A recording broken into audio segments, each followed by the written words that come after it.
So it's Wednesday, we're down in Telford this morning. We've got an XF recovery truck to do now. It's got alternator warning malfunction coming on intermittently and a couple of engine faults coming on intermittently. So we'll get plugged into this and see what's going on. Right, let's see what faults we've got in here. Awesome. So other than air pressure low, we haven't got any faults on the dash whatsoever. So we'll get JAL test from Eclipse Diagnostics plugged in now and see what's going on. So we'll get the VCI plugged in. Power's ground and CAN. Let's go on JAL test and see what's going on. So we'll do auto VIN identification as always. Right, we'll just do a main system scan and see what's going on. So we've got without active fault codes in ECAS and VIC3. So there's no faults in any of these. The only faults we've got are in VIC, which is saying CAN communication from engine, missing message. CAN communication from after treatment, response time too long. Wait, timeout exceeded from engine management. So the customer's also reporting that the vehicle keeps flashing up alternator warning in red intermittently. So what we'll do is we'll go to diagrams and I'll just explain a bit about the alternator. And we'll just put in here alternator. You'll notice it brings up two diagrams here. We'll click on this one first. Just zoom in.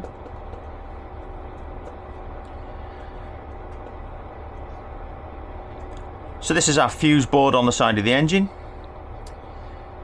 Here's one fuse, 175 amps, so this is B+, so this supplies power from the alternator to the fuse board to charge the vehicle. Then there's A4 here, that goes to the fuse board as well. Apparently got a 23 amp fuse in here, and also a diode. A4 is like a current monitoring wire. A2 here reports to the VIC. This wire reports any sort of faults or issues with our alternator. Low voltage, high voltage, that sort of thing. But there is another wire. So if we click on this diagram, see it says alternator here? This wire here, 1381, that turns the alternator on. And that comes from this fuse here, E351, 10 amp fuse from the fuse board. So we've got a wire that turns the alternator on. We've got a wire that basically turns the alternator off.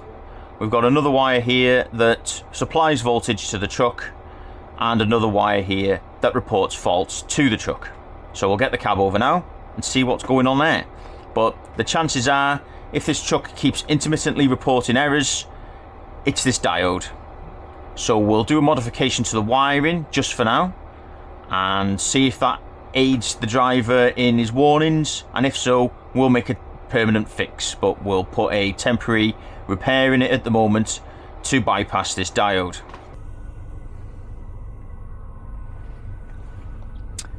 So this truck's had a new alternator and it hasn't rectified the fault. What I've just done now is pulled off the cover for the engine fuses to check in there. I'll just get you down there to show you that. Awesome.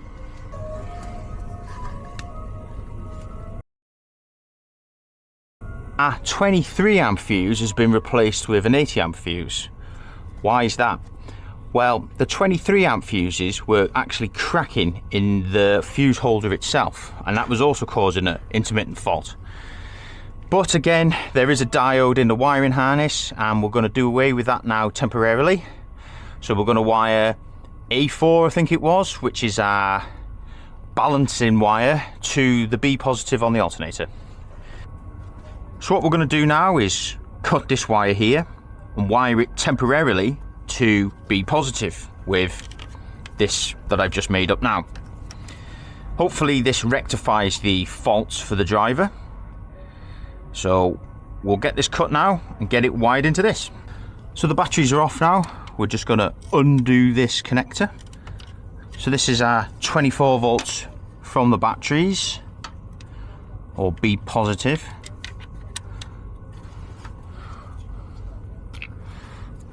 And we'll just slip this terminal onto here. Then we'll refit our nut So this is our fused link we've put in now as a temporary measure to bypass the sensing wire to see if this solves our customer's issue. I'll get the cover back on the fuse box on the side of the engine now, or fuse board, and we'll go for a spin and see if this resolves anything.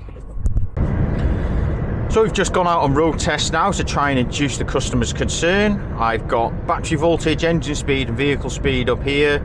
We're just trying to induce the fault now to see if what I've done has actually repaired the truck or whether we've still got an issue. But yeah, we'll get this road test done and see what happens. So we've got a problem with the seat as my last job today in Manchester. Gel test isn't going to help me here. As you can see, the seat's not going up. So let's get the seat base out.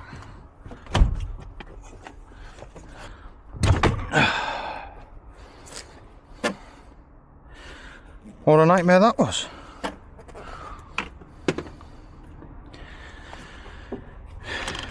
Right.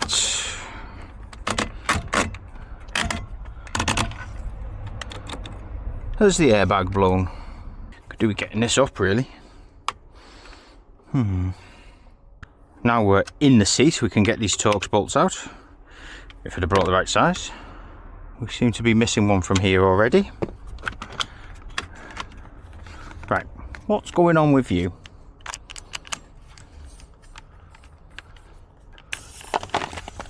There we go. So it needs a new dump button basically.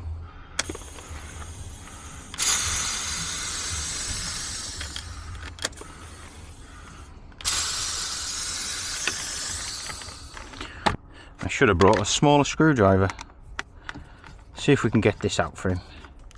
So what needs to happen is this pipe or this elbow needs a pressure applied to it.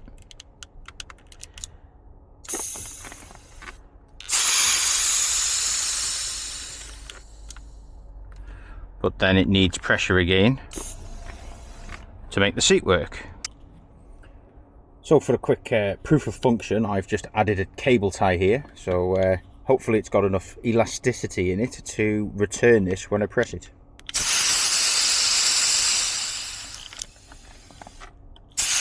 So that dump button now works as it should. Obviously this is just a temporary fix till the customer gets a brand new dump button. But at least it works as it should do, and he can go and get one of these now and get it fitted. So we're in Leeds today. We've got a Euro 6 DAF XF with a non-start. Doesn't start on the key, so we'll jump in this, see what's going on.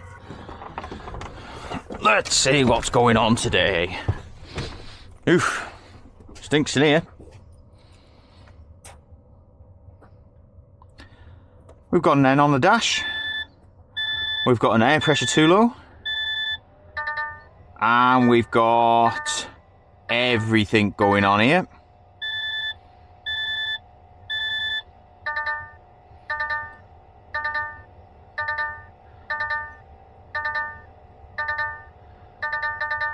I'm not even going to start trying to explain this. So, you might hear this.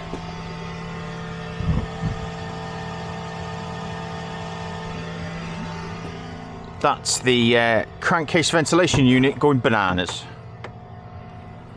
We'll get gel test plugged in from Eclipse Diagnostics. So already we're having cam problems. I've never seen that before. I don't even want to know what that is. We'll have to go in manually. Truck, DAF, MX-13 Euro 6, and we'll do a all system scan so we can see what's going on with everything. These are all the faults we've got in the various ECUs on the vehicle. We've got active fault codes, without fault codes. Where do we start? Right, let's see.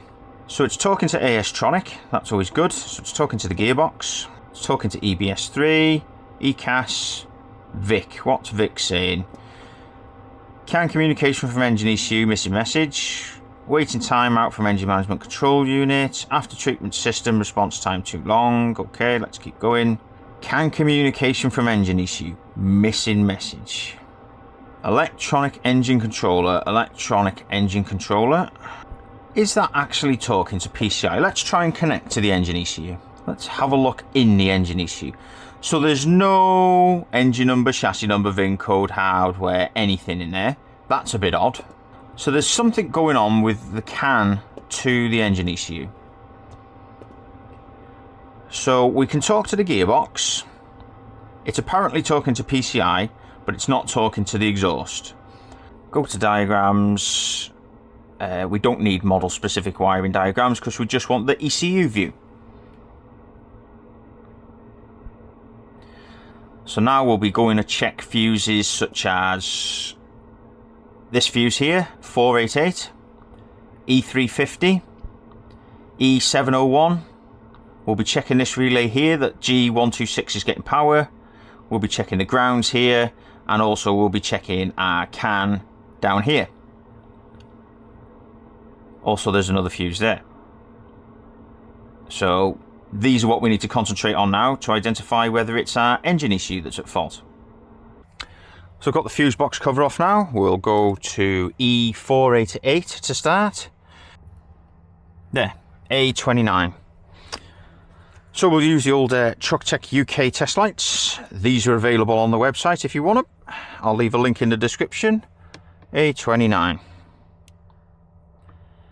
So there's 26 volts there, 26 volts there. So it's not that fuse. So now we'll check for 701. There, B18. B18. So we've got power there, and we've got power there. So it's not that one either. And then we want E350. Good old E350. F19. F19. So there's power there, and power there. So the relay we're also looking for, which is activated through this, is G126, is this one here. Well, that's working. So we'll throw the cab over now, check at the ECU what we have, what we don't have. But if we've got no communication with the engine ECU, but everything's there at the engine ECU, it can only be one thing: the engine ECU. So it looks like she's never had an ECU, as it's still the same colour as the rest of the engine. It's also never had a crankcase ventilation unit. Wow, that's an original. We'll identify which plugs we need to get into now, and we'll go from there. So we've verified our powers on the fuse board. Now what we're going to do is check our grounds, powers, and also our CAN to the engine ECU. But which plugs do we need on the engine ECU? We've got A, B and C. A's the top one, C's the bottom one. Everything we need is in plug B. Right, we'll go and get the middle plug off then. Oh, there's not even a screw in that one. Amazing.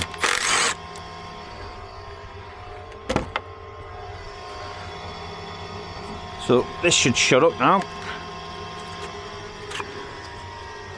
because everything we need is in this harness. Where did I put my test light? So I've got JAL test set up here with a wiring diagram for the engine ECU for plug B.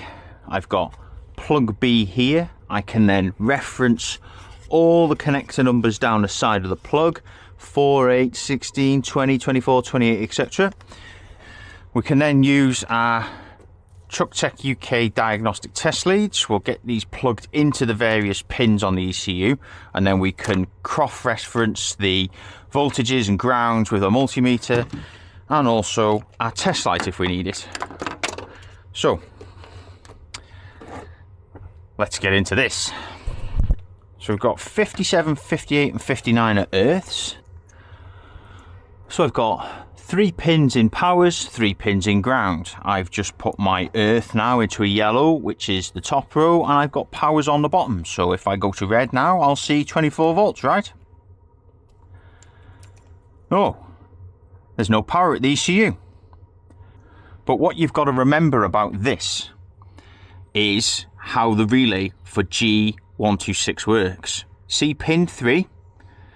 pin 3 earths G126. So if we put an earth on pin 3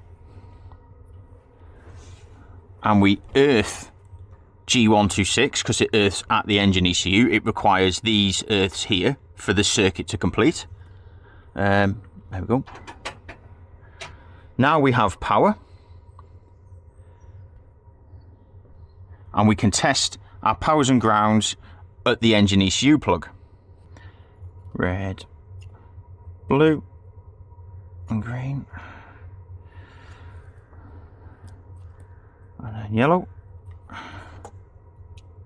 Yep. So there's nothing wrong with this bunch here. 3 earths. Oh, there's 4 earths there. Number 7. I need to use number 7. So I've got my test light earthed into a positive, and now I'm going to check a negative. And that's why these light up green. So my earth's fine there. So we've checked this 4 earths out here and these 3 powers out there. We've checked the functionality of this relay, and we've also checked pin 3 works because it earths the relay. Now what we'll check is 43 and pin 1 on the plug. So we'll check 43, 41, 42, 43. So we've got power there. And we need to check 1, which is this one. And we've got power there.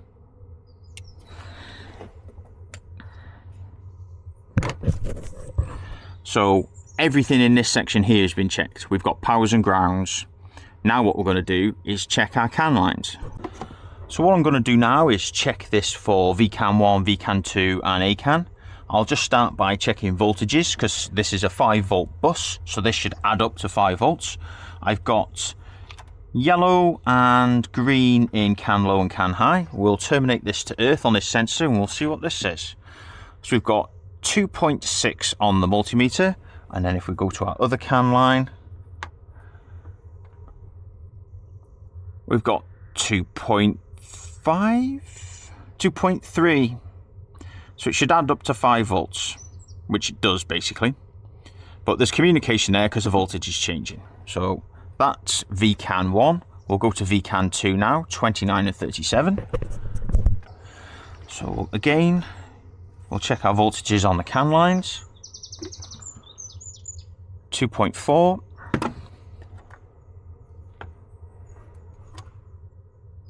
2.6. 2 and 2 is 4. 6, 7, 8, 9. Yeah, we're close enough to 5 volts there. And we'll check ACAN. 48 and 56. Again, let's test this to an earth. 2.4 and yellow. CAN low, yellow. 2.5, close enough for me. So now what we'll do is we'll go and turn the ignition off, and then we can test our resistances coming from the bulkhead to the engine ECU. Let's get that off. There's a lot of water on that steering wheel. Sounds like the door glass has broke at some point as well. So now we'll just go back over our CAN wiring, but now we're going to ohms. So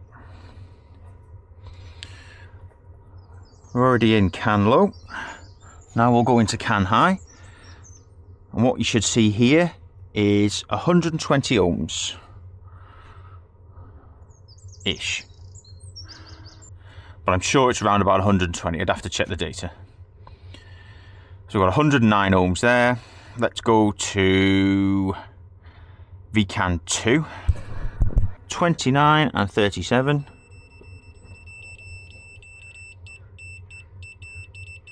Interesting. VCAN 2.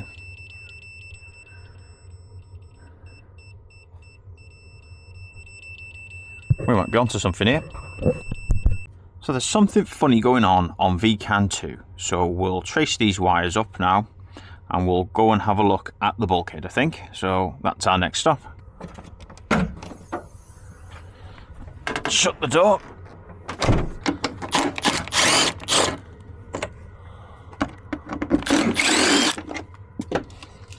let's get in here. So we want 78J. Just slap this up here because we're going to need this. This purple plug here.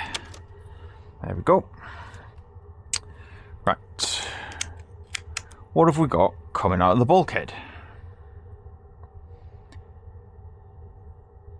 114 ohms. Yeah, on the other end I had like 200, which was odd. Well, I was chasing a resistance fault to the front because I had 220 ohms at the engine ECU with it unplugged, which didn't make sense. I've unplugged 78J here, tested the resistance from this plug to the engine ECU. That then said 110 ohms. I've plugged it back in, wandered round there, turned the key and it started. I'm still convinced the engine ECU's faulty, so we'll send that away and get that tested. But this is the first time the truck's run in 4 months now. So I can't go any further unless I can induce the customer's concern again. So what are we saying? Engine ECU or wiring?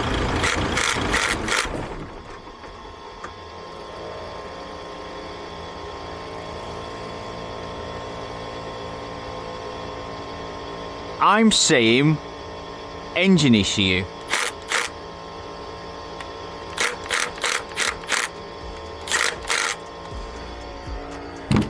So, what was going on with that resistance measurement?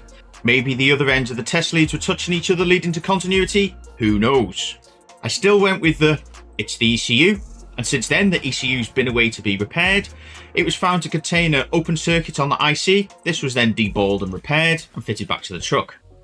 I think the vibrations from my impact gun were causing the open circuit in the ECU, and that's why the truck was cutting out, not an open circuit in the wiring harness, but yet again, I still can't explain VCAN.